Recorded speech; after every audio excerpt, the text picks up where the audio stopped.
Bonjour à tous, merci d'être venus à cette super présentation. Pourquoi Flutter, c'est trop bien. Du coup, petit savoir pour commencer. Donc, on va présenter ce que c'est Flutter, quels sont ses avantages, comment ça marche niveau architecture, qu'est-ce qu'il y a niveau communauté vers Flutter. On va faire une super démo pour vous présenter une petite application assez simple et qui va vous montrer les bases de Flutter et comment utiliser un peu les nécessaires. Et une petite conclusion. Je vous présente, donc Thomas Camille, je suis développeur full stack chez Talent Lab, et Stéphane Turdesen, qui est aussi développeur full stack chez Talent Lab, parce que vous ne voyez pas à la caméra actuellement et qui viendra juste après. Un peu de contexte, pourquoi on fait cette présentation? Flutter, c'est une technologie qui est très à la mode en ce moment, notamment pour tout ce qui va être développement mobile, comme on va vous présenter. Et comme c'est quelque chose qu'on a tous les deux fait, qui nous intéresse beaucoup, partage pour les quelques personnes qui ne connaisseraient pas, pour ceux qui connaissent déjà mais qui veulent faire un petit peu une petite cure dessus, tout ça. Ok, donc si on reprend la définition, Flutter, c'est un type de vibration des structures d'un avion. Alors non, je plaisante, bien évidemment, on ne va pas parler de ça aujourd'hui. On va bien parler de Flutter, qui est un framework et donc, qui est un kit de développement logiciel créé par Google pour développer des applications Android, iOS, mais pas que, Linux aussi, Mac et Windows. Donc, c'est ce que je viens de dire. C'est un SDK du open source créé par Google en 2018. On est actuellement en version 3.7.8 et ça utilise Dart comme langage. C'est un langage orienté objet avec une syntaxe de type C++. Qui compile soit en code natif pour la plateforme mobile que vous voulez, donc en Kotlin ou en Swift, soit en JavaScript pour tout ce qui va être client lourd Windows, iOS. Enfin, iOS, ça doit être du Swift aussi, peut-être. Je ne sais pas pour le coup. Et du coup, Flutter, ça a plein d'avantages, c'est pour ça que c'est à la mode et que c'est beaucoup utilisé. Tout d'abord, en fait, l'avantage principal pour lequel les entreprises aiment bien l'utiliser, c'est que c'est cross-platform. Ce que ça va permettre de faire, c'est qu'il est optimisé pour compiler, comme l'a dit Stéphane, en Kotlin et en Swift, ce qui permet, en développant une seule application, de compiler ça en deux applications, une pour iOS, une pour Android. Donc ça fait que, effectivement, quand on veut faire une application pour smartphone et la déployer à la majorité des utilisateurs, plutôt que de s'embêter à avoir une équipe assez grande avec des développeurs Kotlin d'un côté, des développeurs Swift, et de faire ça des deux côtés, on peut tout faire d'un coup. Accessoirement, même si ce n'est pas optimisé pour, il y a la possibilité de faire des web apps avec et des applications desktop. Donc, ça va marcher de la même façon, en fait, à partir du moment où vous faites votre code en Dart avec Flutter. Quand il va compiler, il va vous faire donc le package iOS, le package Android et un package web app que vous allez pouvoir lancer en web app ou en desktop. Deuxième avantage, ça va utiliser des composants et des librairies natives, principalement de votre téléphone. En fait, il y a plein de SDK qui sont spécifiques à chaque plateforme. Donc forcément, utiliser la caméra du téléphone, le gyroscope du téléphone, la géolocalisation, etc.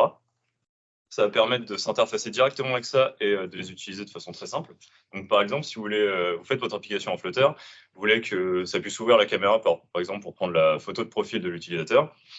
Il n'y a que 3 dépendances à ajouter, comme on va vous montrer dans votre pub spec, qui vont permettre d'utiliser ça directement. Après, sur iOS, il y a une petite autorisation à mettre en plus, parce que iOS. Mais en fait, ça reste très simple de faire les deux cas qu'on veut très facilement. En fait, ce qui est possible de faire, c'est que de toute façon, à partir du moment où il y a des spécificités qui peuvent arriver entre les deux OS, vous avez quand même accès dans votre IDE aux packages qui sont créés pour iOS et Android. Du coup, vous pouvez aller modifier ce code-là spécifiquement si vous en avez besoin, par exemple pour les autorisations sur iOS. Un autre avantage de Flutter, quand vous allez l'utiliser pour coder quelque chose, vous allez utiliser Android Studio comme IDE. Ça, c'est le plus facile et le plus agréable à utiliser pour faire du Flutter. Vous allez avoir un émulateur sur le côté avec votre téléphone, ou bien vous pouvez quand même le faire en page web, par exemple, et ça va supporter le hot reload. Le hot reload, qu'est-ce que c'est? Dès que vous allez faire une modification dans le code, il va être injecté directement à la sauvegarde dans la VM, et donc ça va lancer un rafraîchissement de tous les widgets qui ont été modifiés. Ça permet d'éviter à devoir relancer votre application à chaque fois que vous modifiez quelque chose. Et surtout, en fait, si vous modifiez juste un des petits widgets, ça ne va pas recharger toute la page. Ça ne va pas recharger toutes les données, ça va recharger juste la partie qui a été modifiée. C'est très pratique. L'architecture de Flutter, c'est un peu particulier. Dans Flutter, tout, absolument tout, et surtout tout, est un widget. Donc un widget, qu'est-ce que c'est? C'est une description non mutable d'un morceau de votre UI. Donc ça peut être un bouton, ça peut être un icône, ça peut être un texte, ça peut être un formulaire, ça peut être la page entière. Absolument tout est considéré comme un widget. Et bien sûr, vos widgets, ils peuvent apparaître dans d'autres éléments. Forcément, mon bouton valider, je peux l'avoir dans tous mes formulaires, ça, c'est pas un problème. Je suis pas obligé d'en faire des différents à chaque fois. Donc, c'est très similaire à du React. On est quand même basé beaucoup sur une architecture assez similaire. Donc, si vous avez fait du React, vous n'êtes pas trop perdu d'un point de vue architecture globale. Le rendering sur Flutter est extrêmement rapide. C'est un des gros intérêts. La façon, alors, je ne vais pas trop rentrer en détail parce que ça peut être très très compliqué la façon dont ça marche, surtout pour la partie embarquée avec comment fait le GPU de l'appareil pour le faire. Mais si jamais vous êtes intéressé, on peut faire une presse dessus. Du coup, là, globalement, ce qui va se passer, c'est comme dans Flutter, on n'a que des widgets dans des widgets dans des widgets dans des widgets. Il y a tout un système de hiérarchie avec des parents et leurs enfants, et les enfants qui ont aussi des enfants. Donc, en gros, ce qui va se passer, c'est que le parent, tout en haut, il va donner ses contraintes à son enfant. Donc, par exemple, on peut lui dire, bon, bah, petit père, mon écran, il fait 100 pixels de large, du coup, tu peux pas dépasser 100 pixels et tu partages ça avec tes frères et sœurs, parce que sinon, ça va pas le faire. Donc, l'enfant, il va récupérer cette information. S'il a des enfants à lui, il va leur passer cette information aussi. Et ensuite, il va remonter à son parent. Ok, d'accord, bon, ouais, je fais un bouton, j'ai pas besoin de trop de place, je vais prendre 20 pixels sur les 100. Et il va remonter. L'enfant numéro B, il va dire, bah, moi, il me faut au moins 10 pixels, mais après, si tu me files plus de place, bon, bah, je prends plus de place. Donc, le parent récupère cette info-là. S'il a des parents, il leur envoie aussi cette info-là. Et du coup, en fait, tout ce layer va être compilé comme ça. Et ensuite, ça va render chacun des widgets individuels en suivant ce layout-là avec ces dimensions-là, par exemple.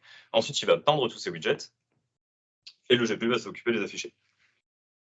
Ensuite, dernier point, donc nos widgets, comme je l'ai dit, sont non mutables, mais on peut donner à des widgets un state, donc un état, en précisant qu'il est stateful. Si on n'en a pas besoin, on précise qu'il est stateless. Par exemple, un icône, c'est stateless parce que grosso modo, ton icône ne bougera pas. Donc, un widget qui est stateful, donc il sera quand même non mutable, mais à partir du moment où son state va être modifié, il va être reconstruit. Donc, par exemple, quand vous avez un champ, celui-là, il va être stateful parce que vous pouvez modifier votre champ en rentrant des informations dedans. Si vous voulez faire un icône de favori, bah, dès que l'objet va passer en favori, hop, la petite étoile elle va devenir jaune parce qu'on va reconstruire le widget pour qu'il affiche un icône jaune au lieu d'un icône blanc, par exemple. Sur le rendering, peut-être juste revenir sur un point aussi, comme c'est un arbre de composants, quand il va refaire le re-rendering, en fait, il va juste faire le diff et mettre à jour que la partie là où il y a eu une modification à cause d'une action utilisateur. Au niveau de la communauté, il existe pub.dev. C'est le repository de package pour Dart et Flutter. Il y a 33 756 packages.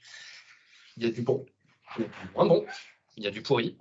C'est un peu naze parce qu'ils te mettent un exemple avec l'utilisation de toute leur lib. Donc, quand tu as besoin d'un tout petit truc, tu as un exemple qui fait 200 lignes et tu dois un peu sélectionner. Donc, ça, c'est un peu un point négatif. Mais par contre, il y a des trucs qui sont vraiment très très cool dessus. Moi, je sais que j'ai déjà travaillé avec des vidéos contrôleurs un peu plus poussés que ceux qui sont natifs sur Android. Et du coup, il y a la lib de VLC qui est faite par VLC pour mobile. Et ça, c'est vachement cool, super simple à utiliser. Donc, il y a plein de petits trucs comme ça qui sont très cool. Et du coup, pour rajouter une librairie à votre projet, il y a le pubspec.yaml qui est votre fichier de configuration et de dépendance. Et du coup, dans la partie dependencies, vous pouvez directement rajouter les dépendances de votre projet. Et il y a aussi une partie dev dependencies qui vous fera penser peut-être à NPM. Et du coup, qui sont les dépendances nécessaires que pour le développement de votre projet.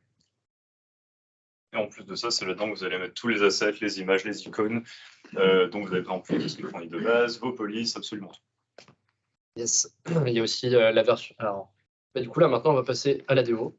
Du coup, pour faire une présentation, on va coder ça. On a essayé de faire une petite application assez simple, mais qui reprend pas mal d'éléments essentiels. Du coup, on est parti sur l'idée, donc c'est dommage parce qu'on a après mangé, ça aurait été utile avant. On a fait une application qui permet de voter pour choisir un restaurant pour le midi. Donc alors, elle est extrêmement simple et basique. Peut-être montrer l'application en. Ah, vas-y. Ce sera plus parlant. Alors, là, je vous montre. Vous pouvez lancer l'application directement depuis Android Studio. Donc, en haut, vous pouvez choisir votre appareil sur lequel vous voulez le lancer et ce que vous allez lancer. Donc, votre configuration. Nous, on va choisir main.dart, qui est l'entrée de notre projet. Mais sinon, vous pouvez le faire aussi en ligne de commande directement depuis le root directory de votre projet. Et ce qui est bien, c'est que Flutter va vous demander automatiquement si vous voulez le lancer sur Chrome ou sur Linux. Et si vous aviez un téléphone qui était branché, si j'avais branché mon téléphone à mon ordinateur, il m'aurait proposé aussi mon téléphone directement. Il détecte les devices qui sont connectés. Il ne détecte pas, par contre, l'AVD, l'émulateur de Android. Alors du coup, pour l'IDE, Android Studio, c'est fait par IDEA. Donc, techniquement, tu peux utiliser IntelliJ avec un plugin. Après, Android Studio, ça reste IntelliJ avec un plugin un peu plus gros dessus. Et ça, t'as quand même pas mal plus de raccourcis parce que c'est quand même fait pour faire des apps. Et du coup, t'as Flutter qui est intégré avec, t'as l'émulateur qui est intégré avec la possibilité de créer. Avec la possibilité de créer un peu n'importe quoi comme téléphone. Pour pouvoir faire directement tes trucs. Après, techniquement, tu peux utiliser VS Code avec un émulateur à côté. Enfin, tout est possible. C'est juste que d'un point de vue logique. Si tu as déjà Android Studio, c'est pas Si j'ai déjà Android Studio, il y a peut-être en plus ça. Ah non, c'est Android Studio. En fait, c'est ça qui est l'intérêt, c'est qu'Android Studio, c'est plug and play. Quoi. Tu le télécharges, tu l'installes, tu lui dis je veux faire un nouveau projet Flutter et c'est parti. Il faut le SDK sur le. Oui, il faut le SDK directement. Oui, on verra. Donc là, je choisis Chrome. Ça va lancer une web app dans Chrome directement avec notre code compile. Je commence. Du coup, là, vous arrivez sur le main standard qui va être l'entrée de votre application. C'est là où vous allez définir en fait votre application. My app extend stateless widget. Donc voilà, c'est ce dont on parlait. C'est un widget qui n'a pas de state, il est immuable et du coup, il n'a pas de variable, de state variable. Versus celui d'en dessous qui est la home page et qui est lui un stateful parce qu'il a un title qui peut être variable. On peut le faire changer en faisant un set state du title changer à la volée avec un input utilisé. Qu'est-ce qui est important de parler ici aussi? Oui, les widgets ont tous une méthode qui s'appelle build et ça va être la méthode de rendering de votre widget. Et c'est là où vous allez du coup définir un peu l'arbre et ses enfants, en fait, les enfants de votre widget dedans.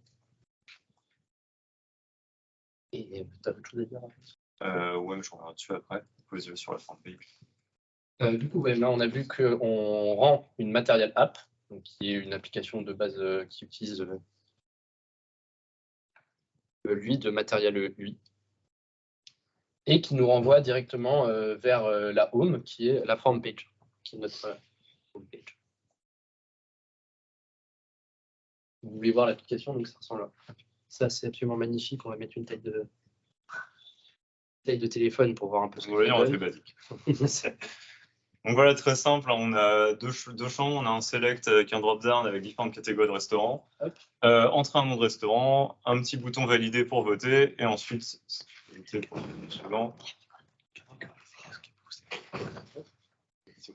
hop, on a mis une pie chart avec. Descend un peu parce qu'on voit pas la légende. Ouais. Non, on voit pas parce que c'est masqué. Ouais. Avec une légende en bas pour les catégories de restaurants et les noms des restaurants. Et voilà. Dans le chart. Voilà, donc ça c'est notre application qui est toute basique, toute simple. Et du coup qui se traduit par une form page qui du coup encore un stateful widget effectivement parce que c'est un formulaire et du coup l'utilisateur va devoir changer des choses à l'intérieur.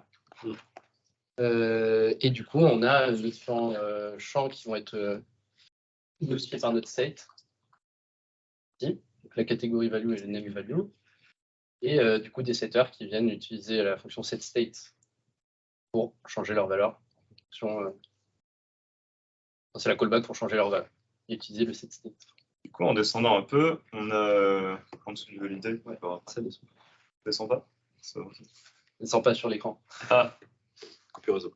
Ouais, ça ressemble vraiment à du React avec le state. Voilà, donc comme vous pouvez le voir, la pièce principale de ton widget, si tu veux commencer à faire quelque chose pour faire un formulaire, on va utiliser ce qu'on appelle un scaffold, donc c'est un échafaudage.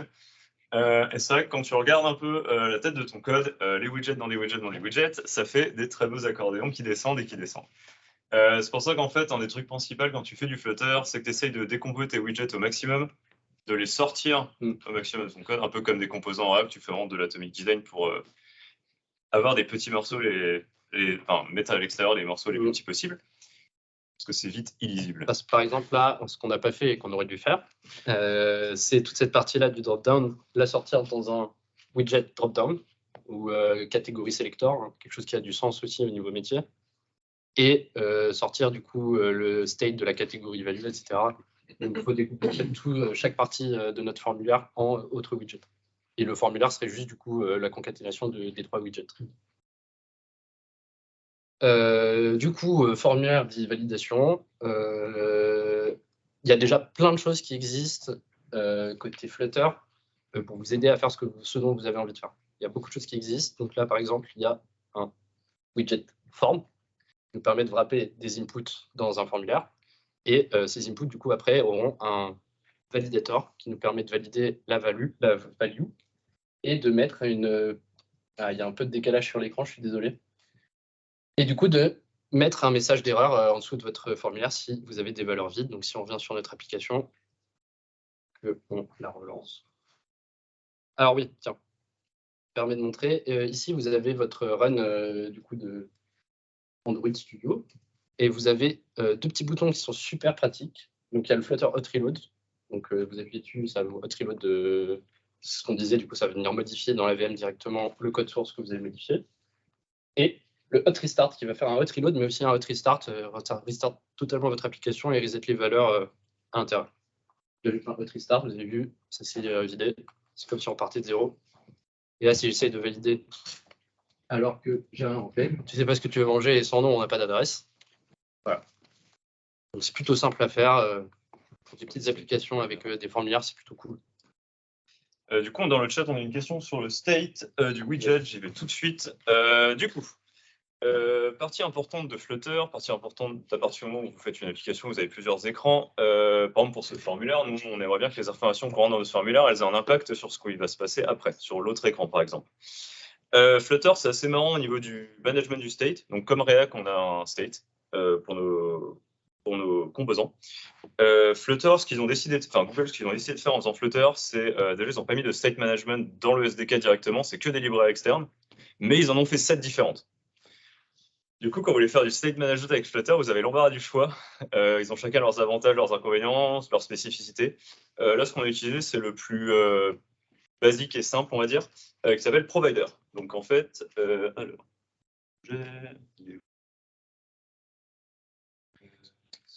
ouais. Du coup, on a sur notre... Ouais, attends, voilà. Donc dans notre main, tout en à l'entrée du main, donc on a notre run app, donc qui va lancer notre application. Sauf qu'on a un petit truc au début qui n'a pas de base, c'est un change notifier provider.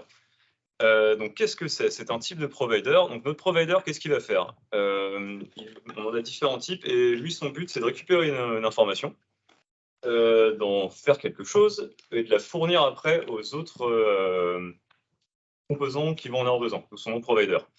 Donc comment on crée ce provider? Oups, j'ai un truc. Ce qui va se passer, c'est que là, dans notre cas, j'ai créé une classe, donc restaurant list, qui va être notre liste de restaurants, qui va globalement être du coup la liste de restaurants qu'on va avoir dans notre pie chart à la fin. Et cette classe restaurant list, elle extend la classe change notifier. Donc change notifier, c'est une classe qui va notifier quand on a un changement. C'est très logique. Donc ce qui va se passer, c'est que je lui ai rajouté, donc je lui ai mis un state initial pour avoir une pie chart pré-remplie. C'est plus simple pour la présentation. Elle va avoir une catégorie d'items, donc j'ai mis les différentes catégories de restaurants qu'on pouvait avoir. Et elle a une petite méthode qui permet de rajouter un restaurant à la liste de restaurants. Donc restaurant, pareil, c'est une classe que j'ai créée, toute simple, avec un nom et un type, enfin une catégorie. Donc là, vous pouvez avoir un peu de spécificité du Dart, c'est... de toute façon, ça s'écrit, ça reste quand même relativement simple. Le Dart est très verbeux de base, donc à chaque fois qu'il y a des mises à jour, il essaye de réécrire au maximum ce que c'est écrit. Donc là, on en est à des builders qui sont quand même contractés. D'ailleurs, on pourrait même enlever le string name catégorie là. Ouais. Et ça marcherait quand même en fait. On aurait juste besoin d'écrire le constructeur avec le 10 points, le nom du champ qu'on veut spécifier, et ça marche. Avec le type devant aussi. Le type est en Dart. Du coup, j'ai restaurant list qui est mon change notifier. Donc ce change notifier, donc qui va notifier quand on a un changement, il faut que je le récupère, donc il me fait un provider pour utiliser. Donc je dis au tout début de mon appli, j'ai un change notifier provider qui va créer un contexte qui va lui me renvoyer une liste de restaurants. Sachant que, donc bien sûr, on peut avoir plusieurs providers dans une application. Si par exemple je demandais une API pour avoir, je sais pas, l'API de Google qui me renvoie les restaurants, par exemple, je pourrais utiliser un futur provider qui va taper l'API de Google et m'envoyer une liste de restaurants disponibles. Dans ce cas-là, je lui dirais au début de mon run-up que j'ai plusieurs providers en mettant multi-provider et ensuite en lui listant tous mes providers. Point aussi sur les futurs peut-être. Flutter et Dart gèrent l'asynchrone et ont un promise-like qui s'appelle le futur. Et on peut faire aussi du coup avec des widgets qui s'appellent les future builders, des constructions d'UI en fonction des réponses asynchrones d'une API par exemple.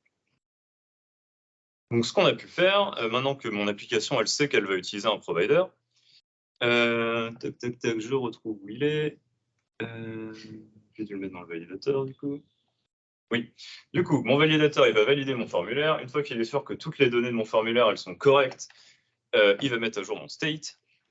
Donc ce qu'il va faire, c'est que je vais faire un provider de liste de restaurants, vu que c'est le nom de mon provider, et je vais lui demander de prendre le contexte actuel, donc ce qui a été rentré dans les champs, et d'utiliser ma méthode que j'ai créée, add-restaurant, qui va du coup prendre les deux champs que j'ai remplis, créer un restaurant avec, l'ajouter dans ma liste. Très simple, très basique. Donc là, c'est cool. Mon formulaire, il me renvoie dans mon state un provider. Une liste de restaurants. Cette liste de restaurants, il faut que mes widgets qui vont en avoir besoin la consomment. Du coup, on va utiliser un consumer. Du coup, sur ma page de résultats, j'ai une petite pie chart qui est une librairie externe qui fait des pie charts. Et je vais lui dire, donc j'ai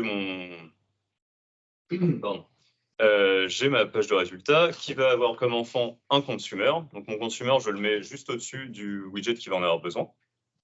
Donc qui va consommer ma restaurant list, qui est mon change notifier. Et du coup, dans ce builder, je vais pouvoir lui passer le contexte dans lequel il y a mon state, le restaurant provider qui est mon provider, et ensuite je peux utiliser ma PyChart qui va pouvoir utiliser ma variable restaurant provider qui est dans donc la liste des restaurants à l'intérieur. Voilà. Du coup, ton consumer, c'est un consumer d'événements, quoi. C'est ça. Là, c'est un consommateur consumer d'événements parce que le provider que j'ai fait, c'est un provider d'événements, qui se déclenche avec un événement, vu que c'est un change notifier. Si j'avais utilisé un futur provider, mon consumer serait techniquement un consumer d'API, de futur, de promise. Donc, du coup, et le consumer peut prendre n'importe quel type de provider. Voilà. Ça veut dire que tous tes widgets qui sont instanciés, qui ont un consumer restaurant list, ils les reçoivent en même temps. Ouais. Et du coup, à partir du moment, comme tous ces widgets-là sont des stateful, à partir du moment où j'ai un changement sur mon contexte, le provider, il va dire « Ah, il y a un changement », je notifie tout le monde, et du coup, tous ceux qui ont un consumer, ils vont recevoir la nouvelle information. Donc, dans l'idéal, votre consumer, vous ne le mettez pas... Donc là c'est pas le meilleur exemple, parce que forcément, j'ai qu'un widget à l'intérieur. Mais mettons que j'ai, par exemple, plein de page charts différentes, ou que j'ai des icônes, des logos, etc. Votre consumer, il ne faut pas le mettre tout en haut de l'échelle. Parce que si vous le mettez tout en haut de l'échelle, à chaque fois qu'il y a un changement, ça va tout réactualiser. Donc, il faut le mettre vraiment au plus proche de ce qui a besoin d'être actualisé. Ça sert à rien de le mettre à la racine. Et encore une fois, ça pose la question de se dire qu'il faut sortir dans d'autres widgets et faire des trucs très spécifiques à une utilisation spécifique. Ok, peut-être parler des tests maintenant. Ouais, vas-y. Qui dit application dit test. Ouais, je vois que vous êtes super motivés. Il y a 3 types de tests qui sont décrits dans la doc de Flutter. Donc si on regarde, il y a les tests de widget, les tests unitaires et les tests d'intégration. Les tests unitaires, c'est assez précis, c'est la même chose que partout, hein. C'est des tests sur des fonctions précises, on teste une fonction, on regarde son retour. Test de widget, c'est un peu plus spécifique. On va rendre un widget en entier et on va faire des tests sur son UI ou sur son comportement. Et les tests d'intègre, ce qu'ils appellent tests d'intégration, en fait, c'est des tests end-to-end, là où ils vont lancer sur une machine ou sur un Chrome, et ils vont en headless mode, bien sûr. Enfin, ils le font pas, ils ouvrent pas votre Chrome comme un Cypress ferait ou un autre outil de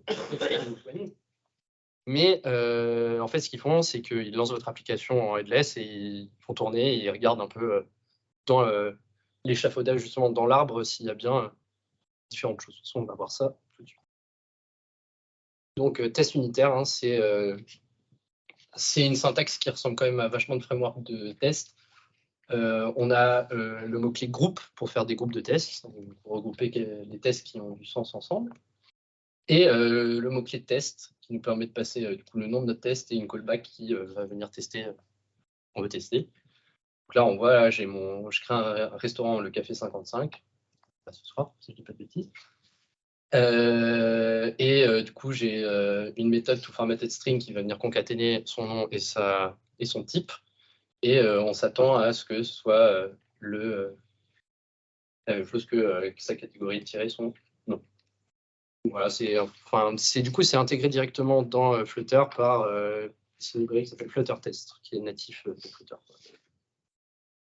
Tous les tests sont natifs là, d'ailleurs. Il n'y a aucune librairie de tests qu'on a rajouté en plus. Au niveau des widgets, c'est un peu la même chose. Hein. C'est pas le bon test de widget. Si. Du coup, qu'est-ce qu'on fait là? On pump le widget, donc on va venir le build. Là, j'ai pump directement toute l'application, je me suis pas trop pris la tête.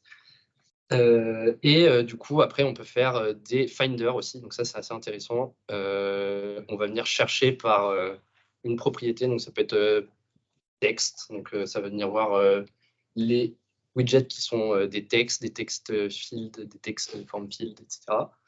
Moi, ce que j'ai fait et que je trouve assez intéressant, c'est qu'on peut mettre des clés en fait sur nos widgets, ce qui est recommandé par Flutter justement. Et du coup, on peut venir sélectionner directement. Là, j'ai sélectionné mon texte form field. Je simule une action utilisateur là où j'entre du texte, et après je m'attends à ce que le texte que l'utilisateur a tapé soit bien présent dans mon UI. Voilà. Et pour les tests d'un texte, c'est un peu la même chose. Mais là, du coup, théoriquement, c'est en temps réel sur une machine réelle ou une machine émule. Et pour aller plus loin, moi, je me suis un peu renseigné sur d'autres manières de tester pour faire du end-to-end. Je suis arrivé sur cette librairie qui, en fait, si vous connaissez Cypress, c'est un peu la même chose. La vidéo. Fait, vraiment. Et du coup, en fait, il lance un test et il y a votre émulateur qui est juste à côté. Et en fait, ça va venir cliquer automatiquement partout et valider en fait vos scénarios de test. Par contre, je mets un point négatif sur. Alors, j'ai déjà réussi à faire un test avec. C'est cool. Par contre, à mettre en place, c'est un peu lourd. C'est un peu pas très bien documenté dans leur doc. Dommage. J'ai pas eu le temps de vous le refaire pour la présentation, mais ce sera peut-être un point qu'on pourra aborder dans une autre présentation. Si on reprend en conclusion, les points positifs de Flutter, cross-platform. Le cross-platform est genre super simple. Au moment du build, on n'en a pas parlé, mais on précise la plateforme sur laquelle on veut que notre application aille. Donc au final, tout est fait par Flutter. On a besoin de presque rien faire. C'est cool. Pas builder du Mac sur. Non, sur oui, non, voilà. On y revient juste après. Il y a des moins. Voilà. Oui. Dans la théorie, Dans la théorie, tu peux tout. Voilà. Le hot reload, c'est quand même assez cool. On ne va pas se mentir, c'est quand on nous le propose, c'est bien. Alors, ça facilite un peu la vie. Alors ça, moi, j'étais pas trop d'accord, mais Thomas a tranché. Il trouve ça facile à prendre en main. Voilà, les avis divergent. Faites-vous votre propre avis, j'ai envie de dire. Les débattus. Les plus ouais, c'est ça, c'est le mettre dans les deux. Ouais, voilà, c'est ça. Mais n'hésitez pas à vraiment me prendre en main le framework parce que les avis divergent. Donc, faites votre propre avis. Voilà, c'est vraiment le conseil que je peux vous donner. Puis cette façon de faire du state management, quand même, c'est vachement cool. Malheureusement, il y a du négatif. Il y a quelques trucs de négatifs. Moi, j'aime beaucoup Flutter, du coup, je suis pas impartial, mais bon. La documentation est parfois peu explicite. Par exemple, un des meilleurs exemples de ça, c'est Provider. Provider, la documentation, ça paraît extrêmement compliqué. Et au final, une fois que tu as compris comment faire, il n'y a que 2 lignes à rajouter, c'est pas très dur. Mais ouais, c'est pas alors la documentation écrite n'est pas la plus claire. Après, un des trucs cool, c'est que Flutter, ils ont une chaîne YouTube, du coup, ils font des podcasts, ils font des présentations, etc. Et les vidéos sont beaucoup plus explicites. Alors après, ça demande de regarder une vidéo. Personnellement, moi, je préfère de lire un truc de documentation plutôt que de regarder une vidéo de 45 minutes. Mais au cas où, bon, voilà, ça peut dépanner. L'installation, elle peut poser des problèmes. Installer Flutter, c'est un peu qui tout double. Des fois, ça se passe très bien. Des fois, ça met 4 heures. Je sais pas trop pourquoi, des fois ça marche pas. Et il y a surtout 20 étapes. Enfin, faut Ouais, changer c'est très son long. pass à la main. Faut installer Android Studio. Sur Android Studio, il faut aller dans Android Studio Ouais. pour installer des SDK. Enfin, ça devient Le lourd, seul en fait. point positif, c'est quand Flutter s'installe, il installe Dart avec. Ça, c'est bien. Mais il y a quand même beaucoup de choses à faire. Comme j'ai dit tout à l'heure, Dart, c'est très verbeux. Il y a beaucoup de choses écrites à l'écran quand tu codes en Dart. Et, Enfin, c'est plutôt Flutter qui est verbeux. oui, Flutter qui est verbeux, ouais. Mais donc ça peut être un frein pour certaines personnes, après bon, on s'y habitue. Sans Android Studio, c'est compliqué. Je vous conseille vraiment d'utiliser Android Studio si vous voulez en faire, parce que ça permet de faciliter beaucoup de choses. Il y a tous les outils dedans directement, sans qu'on ait besoin de s'embêter à installer des plugins, etc. Dernier mois, sans Mac, pas d'iOS. Donc forcément, sur votre ordinateur Linux ou Windows, il n'y a pas de problème, vous pouvez faire de l'Android. Sur Mac, vous pouvez faire de l'Android aussi, ça compile, c'est très bien. Par contre, je crois, ouais. À vérifier, mais normalement, ouais. Oui. Par contre, si tu n'as pas de Mac, tu feras pas d'émulation iOS. Et ça, c'est dommage. Voilà. Il y a des possibilités, mais c'est très chiant. Après, C'est vraiment trop lourd. C'est Ouais. des émulations de. oui, Ouais. après, tu peux toujours bidouiller. Après, l'intérêt de Flutter, c'est que même si tu peux pas faire même si ce serait bien de faire un peu d'émulation iOS de temps en temps pour vérifier que ça tourne quand même, dans le doute, à moins que tu fasses des trucs vraiment, vraiment spécifiques ou trop problématiques, sans trop de. Comment dire, sans trop parier, bon, ça devrait marcher quand même. Parce que bon, c'est fait pour et ça marche. On n'en a pas parlé dans la présentation parce qu'on n'est pas allé jusque-là, mais on pourrait imaginer aussi dans une pipeline de build de tests, des tests de œufs qui se lancent justement sur les différentes plateformes, sur des machines virtuelles de différentes architectures. Non, tu peux pas le build.